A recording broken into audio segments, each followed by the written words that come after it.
Hi friends, ఏం చేస్తున్నారు? అందరూ బాగున్నారా? ఏంటి కీరా దోసకి చూపిస్తుంది అనుకుంటున్నారా? ఏమీ లేదు ఫ్రెండ్స్, ఈరోజు దీంతో నేను పచ్చడి చేస్తున్నా. ఎప్పుడు జ్యూసులు సలాడే తిని ఉంటారు కదా, ఇప్పుడు పచ్చడి కూడా తినండి, ఎలా ఉంటుందో టేస్ట్ చేయండి. ఏమీ లేదు, ఫస్ట్ స్టవ్ ఆన్ చేసుకొని కళాయి పెట్టుకొని ఆయిల్ పోసుకొని శనగపప్పు, మినప్పప్పు, ధనియాలు, జీలకర్ర, పలుకులు వేసుకొని బాగా ఫ్రై చేయండి. అందులో కొంచెం ఎండుమిర్చి, పచ్చిమిర్చి వేసుకొని ఫ్రై చేసుకోండి.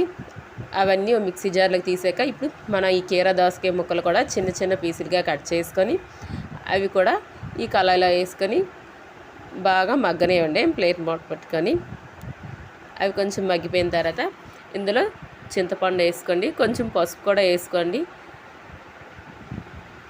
ఇప్పుడు ఇవన్నీ మిక్సీ జార్లో వేసుకొని కొంచెం చల్లగా అయ్యాక ఉప్పు వేయండి. ఉప్పు వేసి మిక్సీ గ్రైండ్ చేసుకోండి.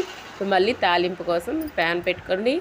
మళ్ళీ ఆయిల్, శనగపప్పు, మినపప్పు, ఆవాలు, జీలకర్ర, కొంచెం ఇంగువ, ఎండుమిర్చి, కరివేపాకు వేసుకోండి. తాలింపు పెట్టుకోండి. తాలింపు బాగా వేపాక నేను పసుపు అప్పుడు వేయమన్నాను కదా, అప్పుడు మర్చిపోయాను, అందుకే ఇప్పుడు వేసాను. ఇప్పుడు మనం బౌల్లోకి తీసుకొని టేస్ట్ చేయడమే. సూపర్గా ఉంది ఫ్రెండ్స్. వేడి వేడి అన్నంలో అయితే ఇంకా సూపర్. దీంతో ఇంకా ఉల్లిపాయ పక్కన నంచుకొని తింటే అబ్బా. Okay friend, bye friends.